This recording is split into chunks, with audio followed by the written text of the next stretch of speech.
ಮನೆಗೆ ಯಾರೂ ಬಂದಿಲ್ಲ, ಯಾವ ಸಂಘಟನೆ ಆಗಲಿ ಯಾವ ಪಕ್ಷದವಾಗಿ ಬಂದಿಲ್ಲ, ಇಷ್ಟವರೆಗೆ ಯಾರೂ ಬಂದಿಲ್ಲ. ಬಿಜೆಪಿ ಆಗಲಿ ಕಾಂಗ್ರೆಸ್ ಆಗಲಿ ಯಾರು ಬಂದಿಲ್ಲ. ನಮ್ಮ ಸಂಘಟನೆ ML ಕೂಡ ಬಂದಿಲ್ಲ ನಮ್ಮಲ್ಲಿ. ಕರೆಸಿ ಸಂಘ ಒಂದು ಬಿಟ್ರೆ ಮತ್ತೆ ಯಾರು ನಮಗೆ ಮನೆಗೆ ನಮ್ಮನ್ನು ಯಾರು ಭೇಟಿಯಾಗಿಲ್ಲ. ನಮ್ದು ಮೂಡಬಿದ್ರೆ ಕ್ಷೇತ್ರ.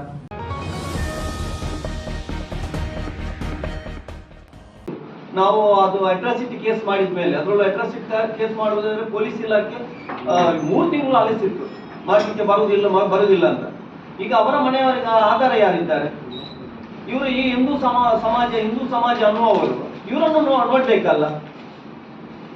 ಮಾಡದ ತಪ್ಪಿಗೆ ಯಾರೋ ಮಾಡಿದ ತಪ್ಪಿಗೆ ಏನೋ ತಪ್ಪು ಮಾಡದ ಕೊಲೆಯಾಗಿ ಹೋಗಿದ್ದಾರಲ್ಲ, ಅವರ ಮನೆ ಕೇಳುವವರು ಯಾರು? ಇದೆಲ್ಲ ಪ್ರಶ್ನೆ ಅಲ್ವಾ?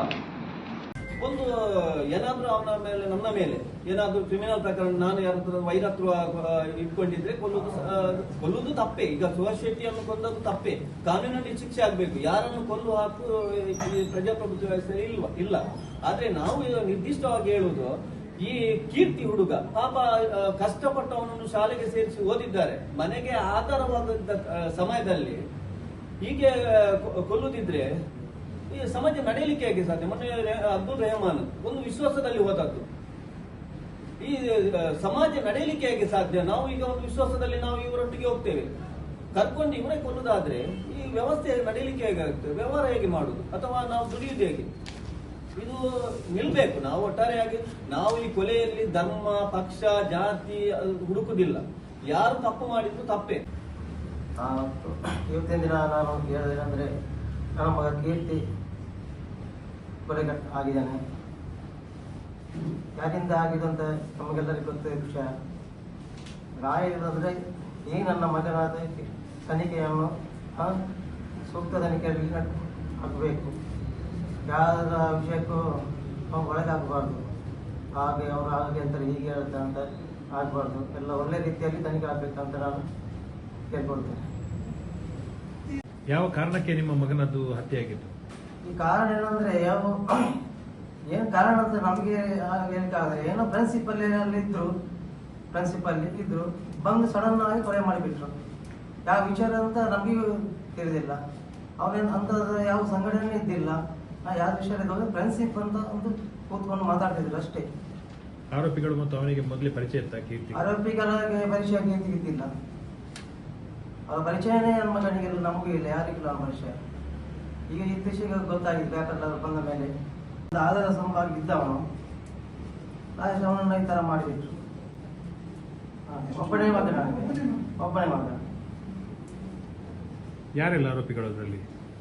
ಆರೋಪಿಗಳ ಒಂದು ಸೊಸೈಟಿ ಇದ್ದಾರೆ, ಮತ್ತೆ ಕೆಲವು ಮತ್ತೆ ಯಾವುದೇ ಹೆಸರು ನಮಗೆ ಗೊತ್ತಿಲ್ಲ. ಈಗ ಇತ್ತೀಚೆಗೆ ಜೈಲಿನಿಂದ ಹೊರಗೆ ಬಂದು ಸೊಸೈಟಿ ಅಂತ ಒಂದು ಹೆಸರು ಗೊತ್ತಾಯಿತು. ರಾಷ್ಟ್ರೀಯ ಭದ್ರತೆಯ ವಿಚಾರದಲ್ಲಿ ತನಿಖೆ ಮಾಡಲಿಕ್ಕೆ ಇದು ರೌಡಿ ಶೀಟರ್ ಒಬ್ಬ ಕೊಲೆ ಆದಾಗ NIAಗೆ ಕೊಡುದು ಅಂತ ಹೇಳಿದ್ರೆ NIA ಇನ್ನು ಅಡಿಯಲ್ಲಿ ಎಲ್ಲ ಕಳ್ಳತನಕ್ಕೂ ಇನ್ನು NIAಗೆ ಕೊಡ್ಬಹುದು. NIAಗೆ ಅದರದ್ದೇ ಆದ ಒಂದು ಮಹತ್ವ ಇದೆ, ಗೌರವ ಇದೆ, ಅಥವಾ ಒಂದು ತನಿಖೆ ಒಂದು ಪ್ರೊಸೀಜರ್ ಇದೆ. ಅದಕ್ಕೆ ಸಾಮಾನ್ಯ ಒಬ್ಬ ರೌಡಿ ಶೀಟರ್ NIAಗೆ ಕೊಡುವುದಾದ್ರೆ ಇದರ ಉದ್ದೇಶ ಏನು? ಅಥವಾ ಇದನ್ನು ಏನು ಕೊಲೆಗಾರರನ್ನು ರಕ್ಷಣೆ ಮಾಡಲಿಕ್ಕೆ ಅಥವಾ ಹಿಂದಿರುವ ಷಡ್ಯಂತ್ರವನ್ನು ಅಲ್ಲಿಗೆ ಮೊಟಕುಗೊಳಿಸಲಿಕ್ಕೆ? ಹಾಗಾಗಿ ನಾವು ಹೇಳುದು, ಹೇಗೂ NIAಗೆ ಕೊಟ್ಟಿದ್ದಾರೆ, ನಮ್ಗೆ NIA ಮೇಲೆ ವಿಶ್ವಾಸ ಉಂಟು. ನಾವು ಕೇಳುದು, ನಾವು ಒಂದು ಸಂಘಟನೆಯಲ್ಲಿ ಇದ್ದುಕೊಂಡು ನಾವು ಈ ವ್ಯವಸ್ಥೆಯ ಮೇಲೆ ನಂಬಿಕೆ ಇಟ್ಟವರು. ಹಂತ ಹಂತವಾಗಿ ನಾವು ಈಗ ಕೇಳುವುದು SIT ತನಿಖೆ ಮಾಡಿ, ತನಿಖಾ ತಂಡ ಮಾಡಿ. ಯಾಕಂದ್ರೆ ಅದರಲ್ಲೂ ನಮ್ದು ಸಮಾಧಾನ ಇಲ್ಲದಿದ್ರೆ ನಾವು ನೆಕ್ಸ್ಟ್ ಮೇಲ ಹಂತದ ತನಿಖೆಗೆ ನಾವು ಒತ್ತಾಯಿಸ್ತೇವೆ.